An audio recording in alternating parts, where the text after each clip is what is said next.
Veja só, uma pergunta também que me foi feita diz respeito a demais junto e demais separado. Demais junto e demais separado. A palavra demais, numa só palavra, grafada numa só palavra, tem basicamente dois sentidos. Muito, quando é advérbio, ou então os restantes, quando é substantivo. Então, quando é demais junto, significa muito, como advérbio, ou os restantes como substantivo. Aí demais junto. E demais separadamente, uma locução prepositiva que é contrária de menos. Então, sempre que couber de menos, é de mais separado. Às vezes, você fica um pouquinho confuso. É a coisa mais natural do mundo você ter um pouquinho de dificuldade, principalmente com demais separado. Mas a raciocínio é assim, coube a palavra muito, é demais junto. Coube os restantes, é demais juntos. Você pode substituir pelo antônimo de menos, é demais separado, certo? É claro que é bom que você saiba a classe gramatical, que demais junto é advérbio, quando significa muito, é substantivo, quando significa os restantes. E demais separado é locução prepositiva, contrário de menos. Deixa-me ver aqui.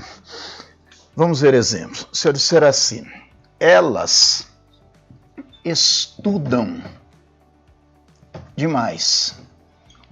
Elas estudam muito. Então, elas estudam demais. Caberia demais separado? Em verdade, sim. Elas estudam demais separado, elas estudam de menos.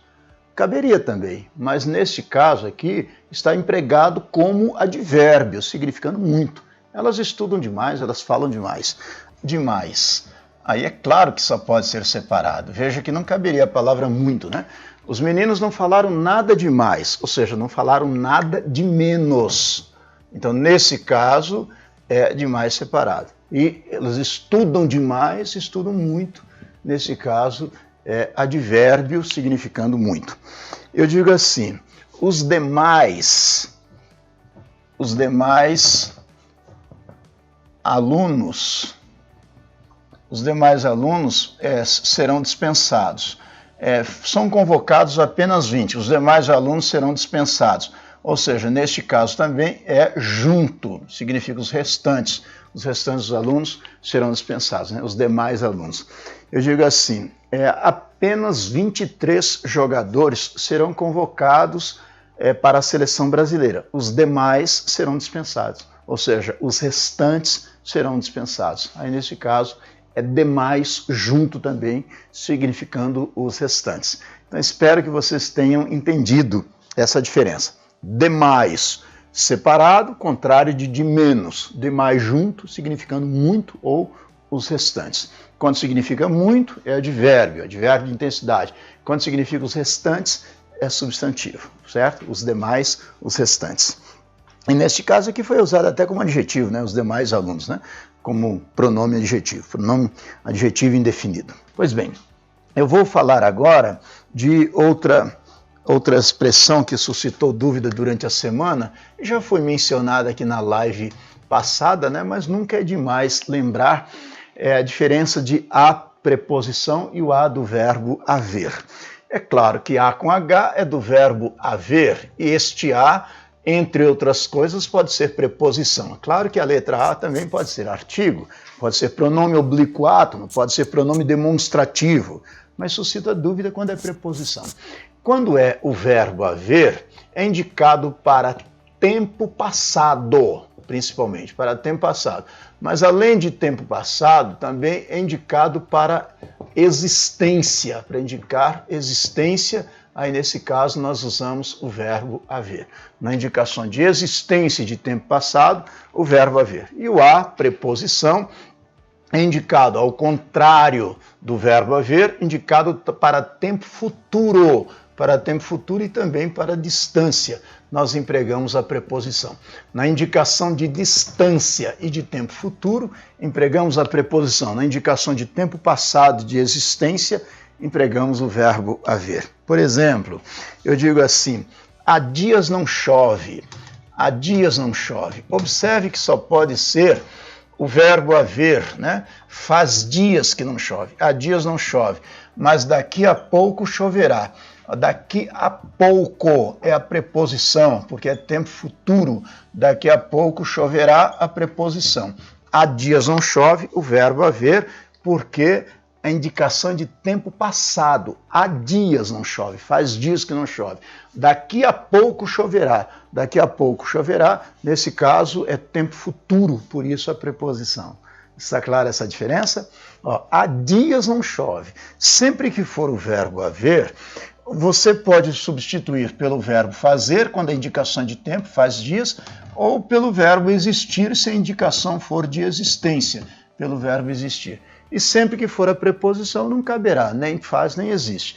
Veja que você pode dizer assim, faz dias que não chove, faz dias. Então, há dias é com o verbo haver. Daqui a pouco choverá. Daqui a pouco é a preposição, porque indica tempo futuro. Se eu disser assim, há duas cidades a 100 quilômetros de Brasília. Há duas cidades a 100 quilômetros de Brasília. Observe que no primeiro caso é o verbo haver, na indicação de existência. Veja que há dias não chove, é a mesma coisa que dizer faz dias que não chove. Há duas cidades é a mesma coisa que dizer existem duas cidades. Se existem duas cidades, é há do verbo haver. Há duas cidades. Agora, a 100 quilômetros de Brasília, veja que neste caso aqui é tempo, neste caso aqui é distância. Se é distância, nós empregamos também a preposição. A preposição é indicada para tempo futuro e também para distância. O verbo haver é indicado para tempo passado e para existência. Está clara essa diferença? Eu vou aproveitar também para mostrar a vocês um outro aspecto relacionado com o verbo haver, reforçado pela palavra atrás. Constitui erro. Se você disser assim, há 2 meses atrás, eu fui a Recife.